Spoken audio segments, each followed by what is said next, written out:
जय हिंद दोस्तों, दीपांजलि एकेडमी के यूट्यूब प्लेटफॉर्म पर मैं श्रवण कुमार आपका हार्दिक स्वागत करता हूं। दोस्तों, यूपीएचएससी और यूजीसी नेट के पाठ्यक्रम में सम्मिलित कविताओं की हम व्याख्या कर रहे हैं, जिसमें जयशंकर प्रसाद द्वारा रचित कामायनी महाकाव्य के श्रद्धा सर की व्याख्या कर रहे हैं। इसके कुछ अंशों की व्याख्या हम पिछले 2 वीडियो में कर चुके हैं। जो शेष अंश बचे हुए हैं उनकी व्याख्या आज हम इस वीडियो में करेंगे। तो दोस्तों, पिछले वीडियो में हमने देखा था कि श्रद्धा और मनु का जो संवाद था वह चल रहा था, जिसमें श्रद्धा कहती हैं कि दुख की पिछली रजनी बीच विकसता सुख का नवल प्रभात, एक पर्दा यह झीना नील छिपाए है जिसमें सुखगात।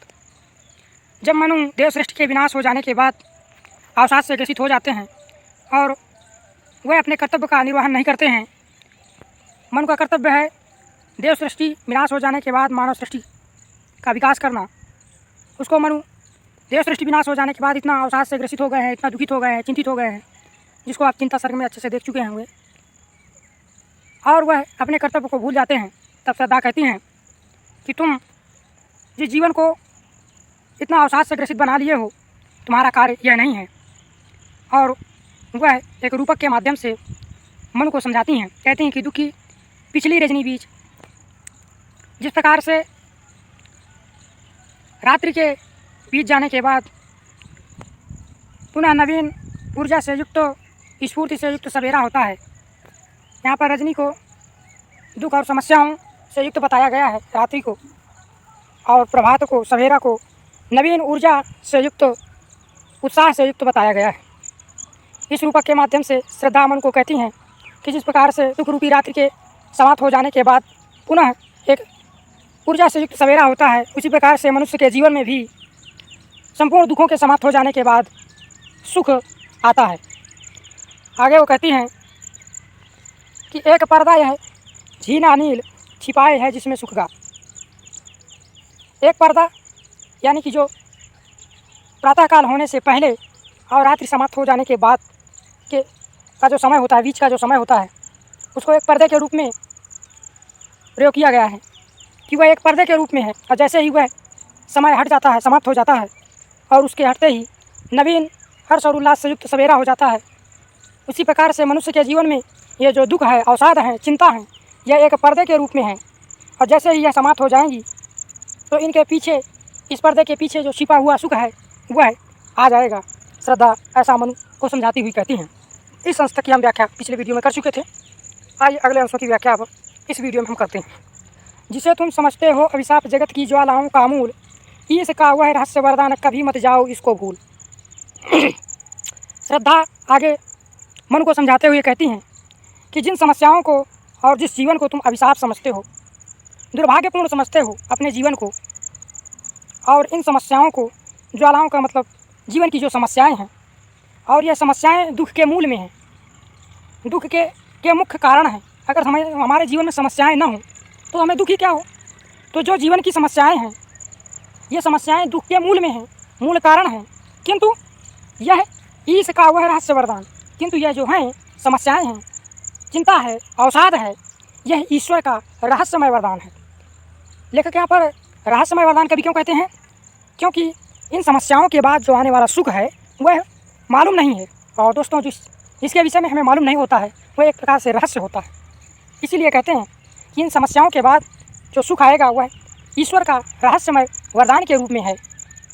इसको कभी मत, इसको जाओ भूल। तुम हे मनु इसको कभी मत भूल जाओ, इसको भूलो मत, ये दुख ही दुख रहेगा। दुख के बाद सुख भी आता है, इसको याद रखो। हम लोग कहते हैं ना कि इसको कभी मत भूलो, इसको याद रखो, वही चीज़ है। आगे देखते हैं। विषमता की पीड़ा से व्यक्त हो रहा स्पंदित विश्व महान, यही दुख सुख विकास का सत्य, यही भूमा का मधुमय दान। आगे उदाहरण देते हुए श्रद्धा मनु को समझाती हैं। कहती हैं कि विषमता की पीड़ा से व्यक्त विश्व महान, यह जो महान यानी कि श्रेष्ठ सृष्टि है, संसार है, यह विषमता की पीड़ा से ही व्यक्त हुआ है। विषमता यानी कि समस्याएं, इन्हीं समस्याओं से ही यह सृष्टि का विकास हुआ है और हो रहा स्पंदित, और यह सृष्टि स्पंदित हो रही है, गतिशील हो रही है। इसकी सृष्टि भले समस्याओं से हुई है, विषमताओं से हुई है, यह विषमताओं से भरी हुई है, फिर भी यह गतिशील है और यह सृष्टि महान है। यही दुख सुख विकास का सत्य। और कहती हैं यह विषमता ही दुख और सुख का विकास है। इसी विषमता से, इन्हीं समस्याओं से ही सुख और दुख का विकास होता है और यह सत्य है। यही भूमा का मधुमय दान। और कहती हैं कि यह मैं नहीं कह रही हूँ, यह भूमा का, उस विराट चेतना का मधुमय दान है, मधुमय कल्याणमय युक्त दान है, उपहार है।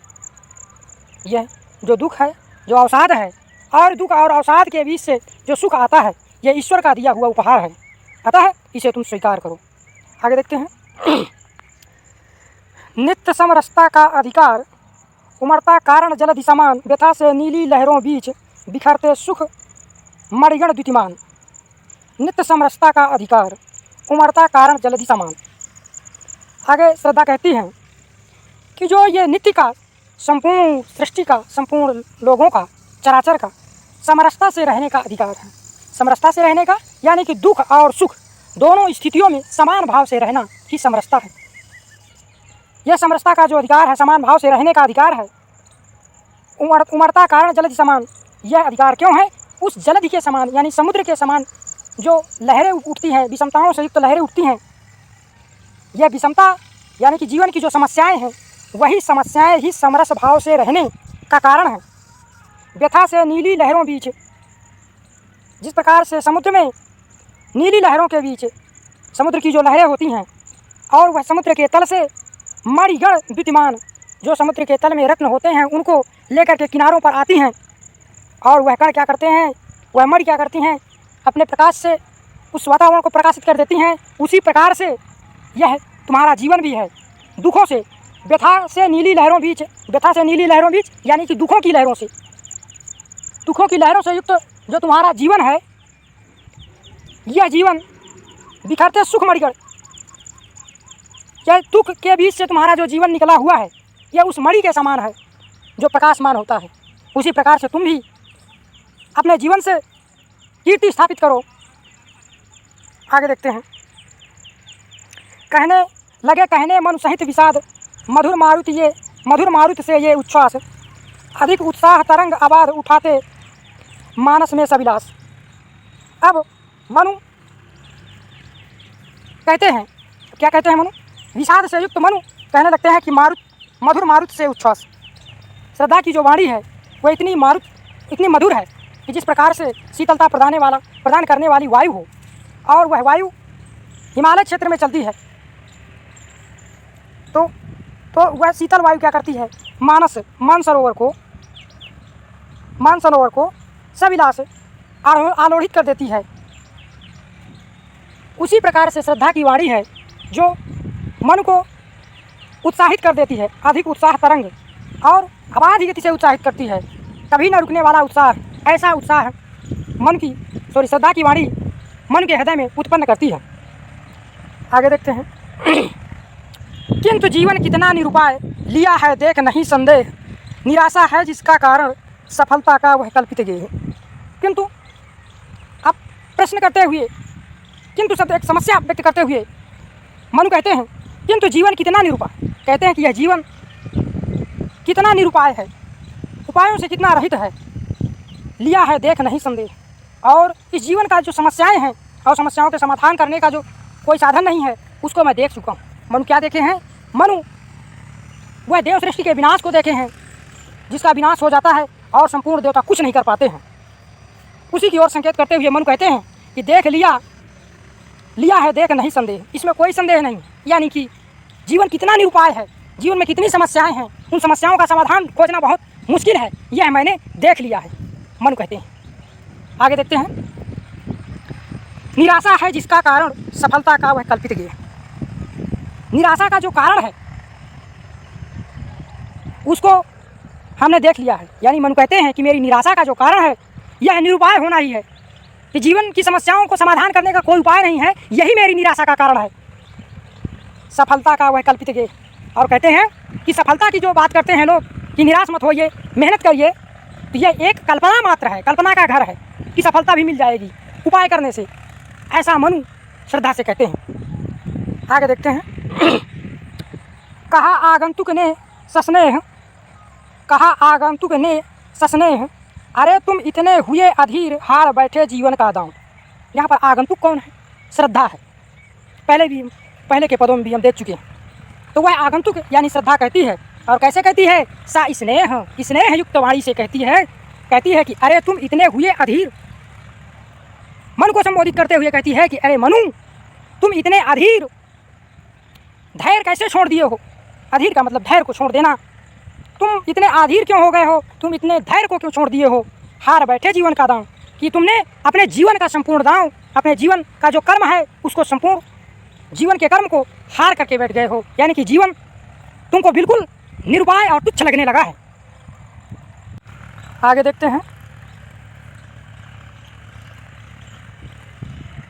आगे फिर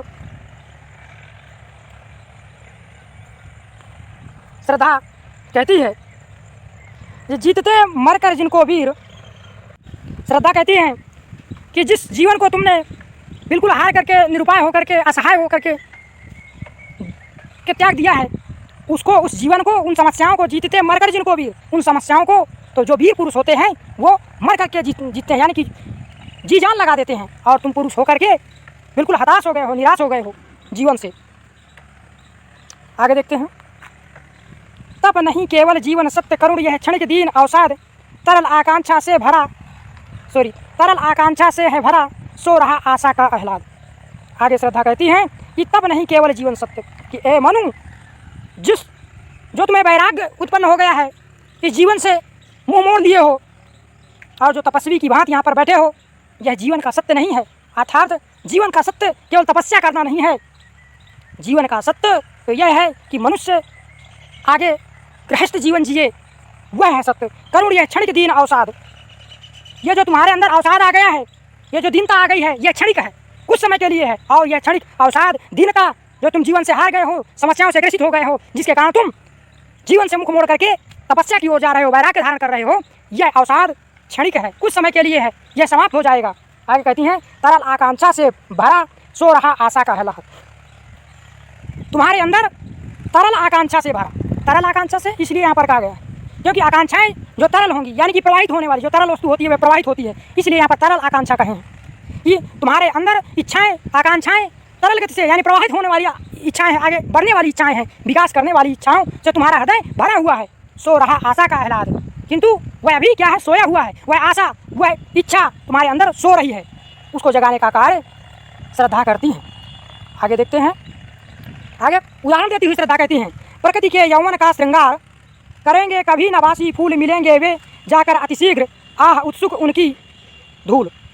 आगे कहती हैं श्रद्धा कि प्रकृति के यौवन का श्रृंगार करेंगे कभी नवासी फूल। जो प्रकृति है, अगर इस प्रकृति को आप सौंदर्य से युक्त देखना चाहते हैं, या प्रकृति अगर सौंदर्य से युक्त होना चाहती है, तो यह अपना श्रृंगार, अपने सौंदर्य की वृद्धि वासी फूलों से, मुरझाए हुए फूलों से नहीं करती है। अर्थात अगर किसी जंगल में आप देखें, प्रकृति में अगर देखें, वहाँ पर पेड़ पौधे, लताएं, पुष्प सभी क्या हो जाए? नीरस हो जाएं, फल फूल देना बंद हो जाएं, तो क्या वह प्रकृति अच्छी लगेगी? नहीं अच्छी लगेगी। इसीलिए यहाँ पर श्रद्धा कहती हैं कि प्रकृति का जो श्रृंगार होता है, जो श्रृंगार सौंदर्य का प्रतीक होता है, प्रकृति अपना श्रृंगार कभी बासी फूलों से नहीं करती है, नीरस फूलों से नहीं करती है। मिलेंगे वे जाकर अति शीघ्र, आह उत्सुक है उनकी धूल, क्योंकि वह जो बासी फूल हैं वह शीघ्र ही मुरझा करके गिर जाएंगे और धूल में मिल जाएंगे। इसके माध्यम से यह बताना चाहती हैं श्रद्धा कि तुम्हारे अंदर जो अवसाद है यह उस बासी फूल के समान है, जो श्रृंगार करने योग अर्थात धारण करने योग नहीं है। अतः यह शीघ्र ही उस फूल के समान है, यह शीघ्र ही धूल में मिल जाएंगे, समाप्त हो जाएंगे, और तुम नवीनता से युक्त, सौंदर्य से युक्त हो जाओगे। ये बात यहाँ पर श्रद्धा मन को कहती हैं। आगे देखते हैं। पुरातनता का यह निर्मोक सहन करती न प्रकृति, एक पल एक नित्य नूतनता का आनंद ये है परिवर्तन में टेक। आगे श्रद्धा कहती हैं कि पुरातनता का यह निर्मोक, पुरातनता यानी कि प्राचीनता, निर्मोक यानी कि खिचड़ी या आवरण, सहन करती ना प्रकृति एक पल, जो पुरातनता है, जो पुरानापन है, जो सदियों से चला आ रहा है, प्रकृति इसको कभी भी एक पल भी सहन नहीं करती है, अर्थात उस पुरातनता पर नहीं रहती। प्रकृति तो नित्य प्रति नवीन श्रृंगार करती है, अपना रूप परिवर्तन करती है, उसी को तो प्रकृति कहा गया है। नित्य नूतनता का आनंद, वह नित्य नए नए आनंद से युक्त होती है कि यह है परिवर्तन का टेक। परिवर्तन प्रकृति का स्थिर नियम है, टेक का मतलब स्थिर, प्रकृति क्या किए है, परिवर्तन को टेक किए है, यानी परिवर्तन को स्थित किए है अपने में, अर्थात हर समय प्रतिपल परिवर्तित होती रहती है। तो जब यह प्रकृति परिवर्तित होती रहती है तो ए मनु, तुम इतना अवसाद से ग्रसित होकर के एक स्थिति क्यों हो गए हो, अर्थात तुम्हारे जीवन में भी परिवर्तन होगा, तुम इतना अवसाद से ग्रसित होकर के वैराग्य को धारण मत करो। ये बात यहाँ पर श्रद्धा मनु से कहती हैं। आगे देखते हैं। युगों की चट्टानों पर सृष्टि डाल पद चिन्ह चली गंभीर, देव गंधर्व असुर की पक्ति अनुसरण करती उसे अधीर। आगे श्रद्धा कहती हैं कि युगों की चट्टानों पर सृष्टि, युगों की चट्टानों पर सृष्टि का मतलब जो सदियों से चली आ रही, उसको युगों की कहा गया है। जो सदियों से चली आ रही है सृष्टि, वह अपने उन चट्टानों पर पदचिन्ह छोड़ती है। डाल पदचिन्ह चली गंभीर, सृष्टि जो सदियों से चली आ रही थी उन चट्टानों पर अपने पदचिन्ह का मतलब अपनी जो पूर्व की क्रियाएं थी, पूर्व के आचार विचार संस्कृति थी, उसको छोड़ करके आगे चल देती है। और क्या है, देव गंधर्व असुर की पक्ति, और देव गंधर्व असुर ये सब उसी पक्ति में हैं, सृष्टि के वही पदचिन्ह हैं जिनको सृष्टि ने छोड़ करके आगे चल दी है। क्योंकि सृष्टि का नियम क्या है, परिवर्तन, इसलिए वह उन अपने पदचिन्हों को छोड़ करके आगे चल दी है। अनुसरण करती उसे अधीर, और वह उसको अधीरता के साथ अनुसरण करती हुई आगे परिवर्तन करती रहती है। इसलिए हे मनु, तुम भी उन्हीं पदचिन्हों पर चलते हुए, उन पदचिन्हों को छोड़ते हुए आगे बढ़ो, यह श्रद्धा कहती है। आगे देखते हैं। एक तुम यह विस्तृत भूखंड प्रकृति वैभव से भरा आनंद, कर्म का भोग, भोग का कर्म, यही जड़ चेतन का आनंद। आगे श्रद्धा कहती है कि एक तुम हो और एक यह विस्तृत भूखंड है, एक यह विस्तृत सृष्टि है। ऐसा क्यों कहते हैं कि जैसे ऐसे हम कहते नहीं हैं कि एक तुम हो जो कुछ नहीं कर पाए हो और एक वह है जो बहुत कुछ कर चुका। यहाँ पर तुलना करते हुए कहती है श्रद्धा कि यह जो विस्तृत भूखंड है वह निरंतर परिवर्तन कर रहा है, वह निरंतर विकास कर रहा है, वह निरंतर आगे बढ़ रहा है। और एक तुम हो कि जीवन में अवसाद से ग्रसित होकर के बैठे हो, तुम कुछ करना नहीं चाहते हो, सृष्टि का विकास नहीं करना चाहते हो। प्रकृति वैभव से भरा आनंद। आगे कहती हैं कि यह प्रकृति जो परिवर्तन होकर के उस पुरानेपन को छोड़ करके, उस पुराने अवसाद को छोड़ करके आगे बढ़ रही है, और वह क्या है, आगे बढ़ करके वैभव से भरी हुई है, वैभव से यानी कि समृद्धि से युक्त है। और यह समृद्धि अमंद है, कभी न मंद पड़ने वाली है, कभी फीके पड़ने वाली समृद्धि नहीं है प्रकृति की। कर्म का भोग, भोग का कर्म।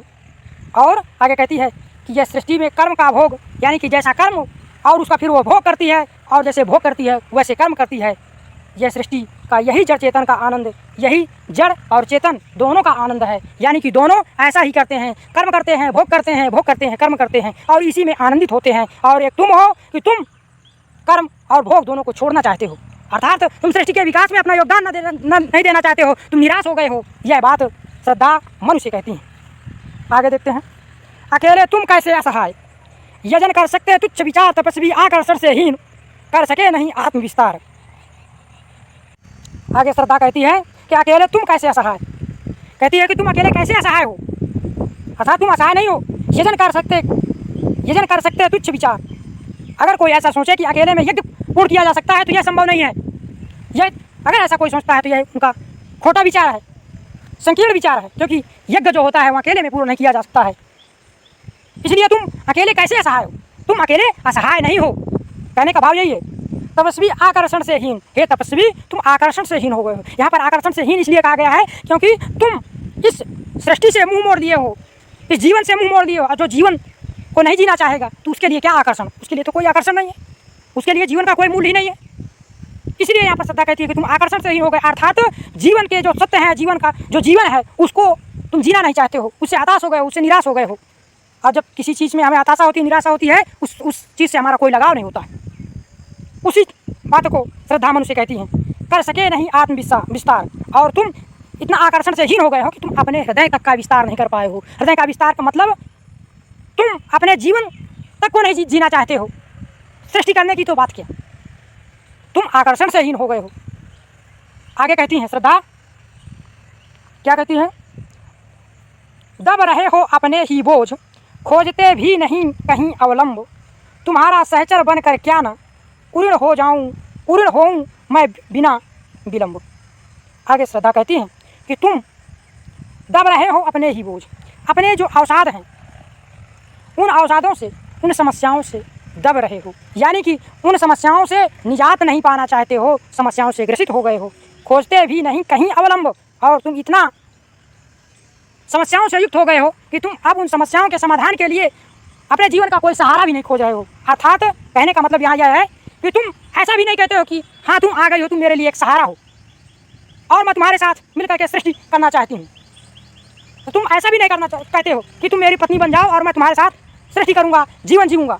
तुम ऐसा भी कोई अवलंबन भी नहीं खोजते हो, तुम इतना निराश हो गए हो। तब फिर कहते हैं कि अगर तुम नहीं खोजते हो तो मैं ही कहती हूँ। यानी कि यहाँ पर अमूमन प्रपोज लड़के करते हैं, परंतु यहाँ पर जब लड़के प्रपोज नहीं करते हैं तब लड़की ही प्रपोज करती है। तो यहाँ पर श्रद्धा मन को प्रपोज करती है। क्या कहती है कि तुम्हारा सहचर बनकर क्या ना उड़ हो मैं बिना विलंब, कि मैं तुम्हारी सहचरी बन करके क्यों ना उड़ हो जाऊं। क्योंकि श्रद्धा और मनु यहाँ जो दो को ही इस सृष्टि में देव सृष्टि विनाश होने के बाद दिखाया गया है। क्यों दिखाया गया? इसीलिए दिखाया गया है कि श्रद्धा और मनु दोनों का दायित्व है मानव सृष्टि का विकास करना। इसलिए श्रद्धा कहती हैं कि तुम नहीं इच्छा व्यक्त कर रहे हो तो चलो मैं ही कहती हूँ कि मैं तुम्हारी सहचरी बन करके जो मुझे दायित्व सौंपा गया है। क्या दायित्व सौंपा गया है? मानव सृष्टि के विकास का दायित्व। तो मैं तुम्हारी सहचरी बन करके उस अपने दायित्व को पूर्ण करके पूर्ण होना चाहती हूँ बिना विलंब किए हुए। मैं तुरंत यहाँ पर सहचरी बनने के लिए तैयार हो जाती हूँ श्रद्धा। आगे देखते हैं। समर्पण लो सेवा का सार, सजल संस्कृति का यह पतवार, आज से यह जीवन उत्सर्ग इसी पदतल में विगत विकार। और जैसा कि होता है कि स्त्रियाँ जिससे प्यार करने लगती हैं उसको अपना कहते हैं कि सर्वस्व समर्पण कर देती हैं, वैसा ही यहाँ पर भी प्रसाद जी ने श्रद्धा के माध्यम से दिखाया है। कहीं ना कहीं प्रसाद जी का यह भी उद्देश्य था स्त्रियों की उस कोमलता को, उस समर्पण भाव को, उस छल और उससे रहित जीवन को, कि स्त्रियों का हृदय कितना कोमल और कितना समर्पित होता है कि वो जिसको एक बार पकड़ लेती हैं तो अपना सर्व समर्पित कर देती हैं। उस भाव को यहाँ पर प्रसाद जी श्रद्धा के माध्यम से व्यक्त करते हैं। श्रद्धा अपने संपूर्ण जीवन मन के चरणों में समर्पित कर देती हैं। कहती हैं कि समर्पण लो सेवा का सार। और यह समर्पण क्या है? यह समर्पण सेवा करना है। यानी कि एक स्त्री जिसको अपना पति के रूप में चुनती है वह उसको सेवा के रूप में अपने को समर्पित कर देती है कि मैं तुम्हारी सेवा करूंगी। और क्या है? सजल संस्कृति का यह पतवार। और कहती है कि यह सजल संस्कृति मतलब जल से युक्त संस्कृति का यह पतवार, इस संसार यानी सृष्टि को इस पतवार के माध्यम से यानी मेरे माध्यम से तुम पार कर जाओ। श्रद्धा को मन को कहती हैं कि जिस प्रकार से एक पतवार के माध्यम से नौका पार हो जाती है उसी प्रकार से मैं अपने संपूर्ण जीवन को तुम्हें समर्पित करती हूँ और तुम मुझ पतवार के माध्यम से अपने इस अवसाद से ग्रसित जीवन को ऊपर उठा लाओ और सृष्टि करो। आज से यह जीवन उत्सर्ग, कहते हैं कि आज से मैं अपने संपूर्ण जीवन को तुम्हारे ऊपर उत्सर्ग का मीन्स न्यौछावर करती हूँ। मैं अपने संपूर्ण जीवन को न्यौछावर करती हूँ तुम्हारे चरणों में, इसी पदतल में विगत विकार। कहती है कि नहीं, तुम्हारे चरणों में मैं अपने संपूर्ण जीवन को न्यौछावर करती हूँ, समर्पित करती हूँ। और यह समर्पण कैसा है? संपूर्ण विकारों से रहित होकर के, विगत विकार, उन विकारों से रहित होकर के मैं अपने जीवन को समर्पित करती हूँ। आगे देखते हैं। दया माया ममता लो आज मधुरिमा लो अगाध विश्वास, हमारा हृदय रत्न निधि स्वच्छ तुम्हारे लिए खुला है पास। अब क्या क्या समर्पण करती हैं श्रद्धा? स्त्री के हृदय में जो कुछ होता है वह संपूर्ण समर्पण करती है। और स्त्री के चरित्र में क्या क्या होता है? दया होती है, माया होती है, माया का मतलब मोह होता है, स्नेह होता है, ममता होती है। तो कहती है कि यह संपूर्ण मैं तुमको समर्पित करती हूँ। और जब यह एक दया माया ममता मोह से युक्त जो समाज होगा, जो पुरुष होगा, वह बहुत अच्छा होगा। इसलिए प्रेमचंद जी ने कहा था कि अगर पुरुष स्त्री के गुणों को अपना लेगा तो वह महात्मा बुद्ध बन जाएगा। इसीलिए यहाँ पर पुरुष के लिए स्त्रियों के जो दया है, ममता है, संवेदना है, उनको अगर पुरुष अपना लेता है तो वो बहुत ऊंचाई पर पहुँच जाता है। उन्हीं गुणों से युक्त करके श्रद्धा मन को देखना चाहती है, ऊंचाई पर पहुँचाना चाहती है अपने गुणों को समर्पित करके। मधुरिमा लो अगाध विश्वास। आगे क्या कहती हैं कि मधुरिमा लो, आनंद लो, सुख लो और अगाध विश्वास, जो कभी जिस विश्वास की सीमा न हो वह विश्वास सब समर्पण करती हैं श्रद्धा। हमारा हृदय रत्न निधि स्वच्छ। और कहती हैं यह जो स्त्री हृदय है यह बिल्कुल उस रत्न के खजाने के समान स्वच्छ है जिसमें रत्न ही रत्न होता है। इस स्त्री हृदय में ये अच्छे गुण ही गुण हैं और इनको तुम लेकर के ले लो, तुम्हारे लिए खुला है पास। कहती हैं कि तुम्हारे लिए संपूर्ण मेरे जो स्त्रियोचित गुण होते हैं तुम्हारे लिए बिल्कुल खुले हुए हैं। आगे देखते हैं, बनो संस्कृति के मूल रहस्य, तुम्ही से फैलेगी वह वेल, विश्व भर सौरभ से भर जाए, सुमन के खेलो सुंदर खेल। आगे श्रद्धा कहती है कि बनो संस्कृति के मूल रहस्य, कि ए मनु, तुम मेरा यह साथ, मेरा यह समर्पण, मेरा यह त्याग भाव जो स्त्री में होता है एक गुण, उन संपूर्ण स्नेहयुक्त गुणों को लेकर के तुम क्या करो, बनो संस्कृति के मूल रहस्य। इस संस्कृति यानी इस सृष्टि के मूल रहस्य बनो। मूल रहस्य यहाँ पर क्या है, सृष्टि के विकास है। इस सृष्टि का विकास करो, तुम्ही से फैलेगी वह बेल, तुम्हारे द्वारा ही वह बेल क्या है, मानव जाति का विकास। तुम्ही से वह मानव जाति की बेल फैलेगी। जैसे बेल दोस्तों होती है, लताएं होती हैं और वह अपना विकास करती जाती हैं, एक के बाद एक उसी से आगे शाखाएं उससे निकलती चली जाती हैं और बहुत दूर तक पहुंच जाती है। इसी प्रकार से श्रद्धा मनुष्य कहती है कि तुम्हारे द्वारा जो संस्कृति, रहस्यमय संस्कृति आएगी वह बेल की भांति विकास करे, विश्व भर सौरभ से भर जाए, और जो वह तुम्हारे द्वारा मानव सृष्टि का विकास किया जाएगा वह सौरभ से युक्त हो जाएगा, सुगंध से युक्त हो जाए। ऐसा आशीर्वाद कह लीजिए कि ऐसी कामना करती हैं, आशीर्वाद न करके कामना करती हैं श्रद्धा। और स्त्रियां ऐसा चाहती भी हैं। इस स्त्रियोचित गुण को यहाँ पर प्रसाद जी ने दिखाया है कि यह तुम्हारी जो सौरभ से युक्त, सुगंध से युक्त मानवता होगी वह पूरे विश्व में विस्तृत हो जाए, ऐसी मैं कामना करती हूँ। सुमन के खेलो सुंदर खेल, सुमन यानी वही बेल से जो सुंदर पुष्प खिलते हैं और कितने सुंदर लगते हैं। और दूसरा है यहाँ पर, दूसरा अर्थ यहाँ पर सुमन कह लीजिएगा, मन का सुंदर मन, कि तुम्हारा वह सुंदर मन अपने सुंदर मन से इस सृष्टि का ये जो विकास का खेल है इसको तुम विकसित करो, ऐसा यहाँ पर श्रद्धा मनुष्य कहती हैं। आगे देखते हैं, आगे क्या कहती हैं, और यह क्या तुम सुनते नहीं, और यह क्या तुम सुनते नहीं, विधाता का मंगल वरदान, शक्तिशाली हो विजयी बनो, विश्व में गूंज रहा जयगान।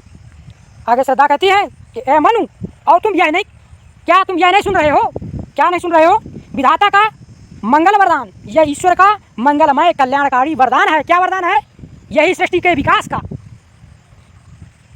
कि तुम सृष्टि का विकास करके शक्तिशाली बनो, शक्ति से युक्त बनो, विजयी बनो।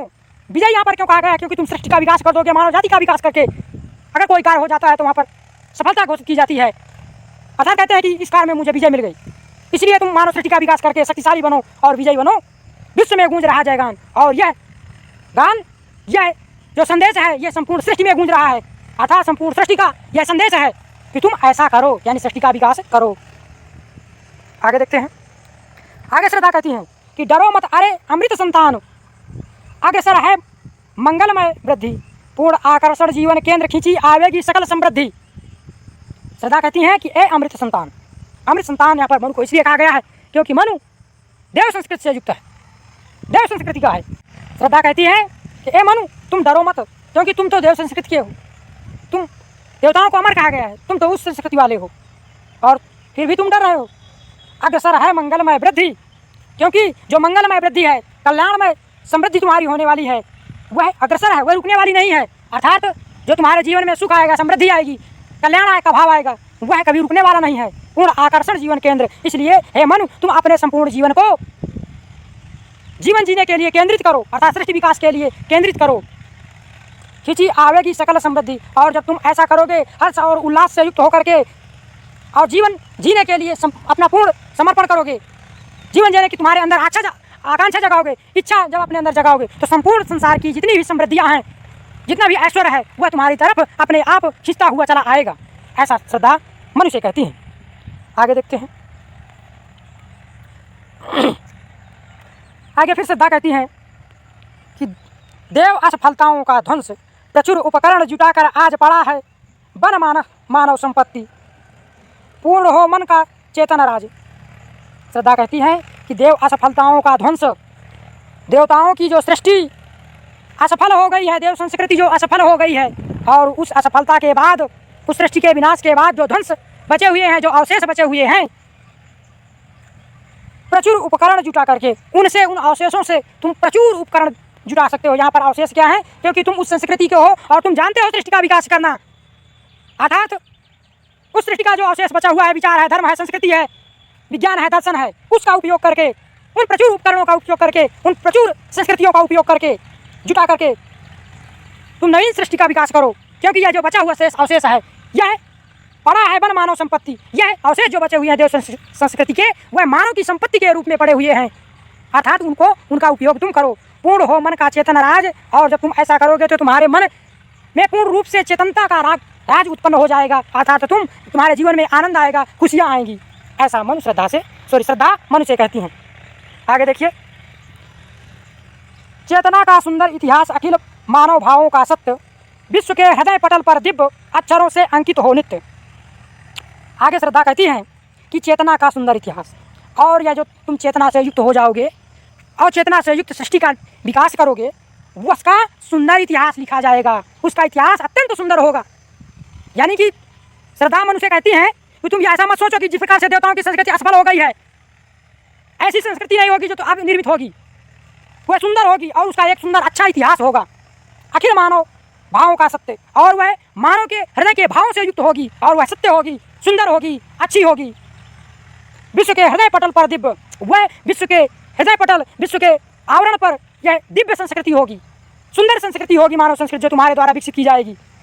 वैसी संस्कृति नहीं होगी, असफल संस्कृति नहीं होगी, जिस प्रकार से देवताओं की सृष्टि असफल हो गई है और उस असफलता को तुमने देखा है, जिसकी वजह से इतना निराश हो गए हो। अब जो नवीन संस्कृति तुम विकसित करोगे वह वैसी नहीं होगी, अक्षरों से अंकित हो नित्य, और इस संस्कृति का जो इतिहास होगा वह नवीन और नित्य अक्षरों से युक्त होगा, स्वर्ण अक्षरों से युक्त इतिहास होगा। आगे देखते हैं। आगे श्रद्धा कहती हैं, विधाता की कल्याणी सृष्टि सफल हो इस भूतल पर पूर्ण, फटे सागर बिखरे ग्रहपुंज और ज्वालामुखियाँ हो चूर्ण। कहती है कि मनु, विधाता की इस कल्याणी सृष्टि, जो विधाता तुम्हारे माध्यम से और मेरे माध्यम से इस कल्याण से, ऐश्वर्य से पूर्ण सृष्टि का विकास करना चाहते हैं, कल्याणमय सृष्टि का विकास करना चाहते हैं, इसमें बाधाएं अवश्य आएंगी। तो कहते हैं कि कैसी कैसी बाधाएं आ सकती हैं और तुम्हें इन बाधाओं से लड़ना होगा। तो कहती हैं कि सफल हो इस भूतल पर पूर्ण, विधाता की यह जो सृष्टि है यह पूर्ण रूप से इस भूतल पर, इस पृथ्वी पर सफल होगी, चाहे इसमें फटे सागर, चाहे कितने ही प्रकार के संकट क्यों ना आ जाएं, चाहे सागर किससे फट जाए, चाहे सागर यानी समुद्र चाहे रेत से भर जाएं, बिखरे ग्रहपुंज, चाहे संपूर्ण ग्रहों का समूह बिखर जाए, टूट जाए, अलग अलग हो जाए, किंतु तुम घबराना नहीं, तुम इन समस्याओं से घबराओ मत। और ज्वालामुखियाँ हो चूर्ण, और ज्वालामुखी क्यों ना चूर्ण हो जाए, परंतु तुम अपने इस दृढ़ विश्वास को मत छोड़ो। ऐसा जोश और उत्साह श्रद्धा मन के हृदय में भरती है। देखिए यहाँ पर एक स्त्री कितना पुरुष को ऊंचाई पर ले जाना चाहती है। आगे देखते हैं, इन्हें चिनगारी सदृश सदर्प कुचलती रहे खड़ी सानंद, आज से मानवता की कीर्ति अनिल भूजल में रहे न बंद।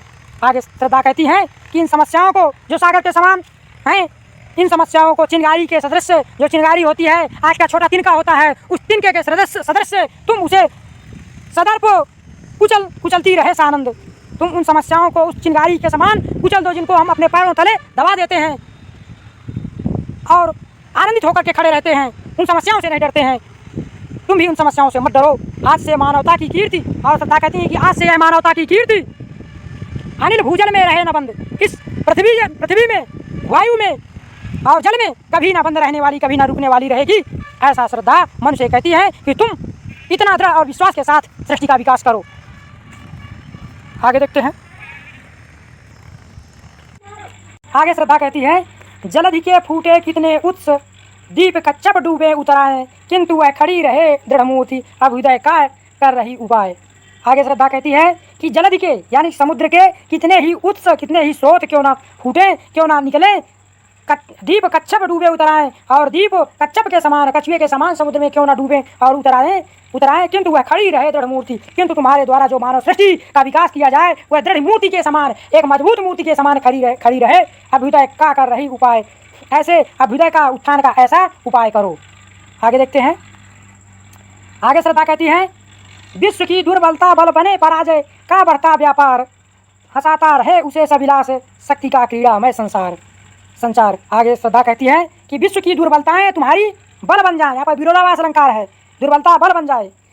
तो विश्व की जितनी भी दुर्बलताएं हैं वो तुम्हारी बल बन जाएं, अर्थात तुम्हारी शक्ति बन जाएं। पराजय का बढ़ता व्यापार, और यह जो पराजय है, पराजय का जो बढ़ता व्यापार है वो तुम्हारी समृद्धि का बढ़ता व्यापार बन जाए, और हंसाता रहे सविलास, और तुम्हें सविलास यानी क्रीड़ा से युक्त हंसाता रहे शक्ति का क्रीड़ामय संचार, और तुम्हारे अंदर शक्ति का क्रीड़ामय आनंद करती हुई शक्ति का संचार कर दे, ऐसी कामना श्रद्धा करती हैं। आगे देखते हैं, शक्ति के विद्युत कण जो व्यस्त, शक्ति के विद्युत कण जो व्यस्त, विकल बिखरे हैं जो निरुपाय, समन्वय उनका करे समस्त विजयनी मानवता हो जाए। आगे श्रद्धा कहती है कि शक्ति के विद्युत कण क्या है कि जो शक्ति के विद्युत कण हैं बिखरे हुए हैं। यहाँ पर व्यस्त शब्द जो आया हुआ है दोस्तों, इसके दो शब्द लेंगे, दो अर्थ लेंगे। कौन से? एक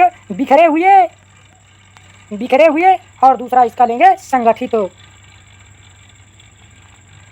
तो श्रद्धा कहती है कि ये जो शक्ति है के विद्युत कण हैं जो अलग अलग हो गए हैं, विस्तृत हो गए हैं, बिखर गए हैं, अर्थात तो जो ये विश्व में अनेक शक्तियां हैं, अनेक देश हैं। यहाँ पर आप उस समय के देश काल से लीजिएगा जिस समय कामायनी 1936 के दरमियान में लिखी गई थी। उस समय देशों में बिखराव था, अलग अलग महाशक्तियाँ अपने आप को अलग अलग अपनी स्थापित कर रही थी, सभी देश शक्तियाँ स्थापित कर रहे थे। और मनुष्य क्या हो रहा था उस समय? एकदम निरुपाय सा मनुष्य था, मानवता उस समय निरुपाय हो गई थी। उसी की ओर संकेत करते हुए प्रसाद कहते हैं, या इसे भारत के विषय में ले सकते हैं कि हमारा देश उस समय किस प्रकार से बिखरा हुआ था, और उस समय के जो हमारे क्रांतिकारी थे वो किस प्रकार से निरुपाय हताश हो रहे थे। तो कहते हैं कि मैं ऐसी कामना करती हूँ, अर्थात जैसा कि प्रसाद ऐसा कामना करते हैं कि ये जो शक्ति के विद्युत कण जो व्यस्त, जो बिखरे हुए हैं, ये क्या हो जाएं? विकल बिखरे हैं और निरुपाय हैं, वो सभी समस्त जो शक्ति हैं वो क्या हो जाए? बिल्कुल सम्मिलित हो जाएं, एक हो जाएं, उसका समन्वय उसका करे समस्त, और उन सबका समन्वय हो जाए, एक हो जाए, और विजयनी मानवता हो जाए। और जब यह मानवता, यह जो शक्ति के कण हैं यह बिखरे हुए हैं, अलग अलग हैं, जब यह एक हो जाएंगे, इनमें जो देश है एक दूसरे से, जो एक दूसरे को ऊंच और नीच दिखाने का देश है, कोई देश आगे बढ़ना चाहता है और कोई देश आगे बढ़ना चाहता है शक्ति के माध्यम से, तो कहते हैं कि इनमें समन्वय हो जाए, जिससे मानवता बच जाए, इस युद्धों के चपेट से बच जाए, इन नरसंहारों से बच जाए जनता, और मानवता इसमें विजय प्राप्त कर ले। कामायनी का यही उद्देश्य है, आनंदवाद उद्देश्य है, समरसता उद्देश्य है, समन्वय उद्देश्य है। उसी समन्वय की कामना करते हुए शंकर प्रसाद कहते हैं कि यह जो बिखराव है, अलगाव है, देश है, यह सब एक हो जाए, और एक होकर के यह देश सब मिट जाए, और संपूर्ण मानवता एक हो जाए, मानव एक हो जाए, संपूर्ण देश एक हो जाए, और मानवता उसमें बच जाए, ताकि मानवता समाप्त न हो, नरसंहार न हो। इसी ओर प्रसाद जी संकेत करते हैं। तो दोस्तों, यह हमारा था श्रद्धा सर्ग, जिसका हमने व्याख्या की, और आज से श्रद्धा सर्ग समाप्त हो जाता है। इसके बाद अब हम किसी अगली कविता को लेकर के अगले वीडियो में आपके सामने प्रस्तुत होंगे। तब तक के लिए धन्यवाद। जय हिंद।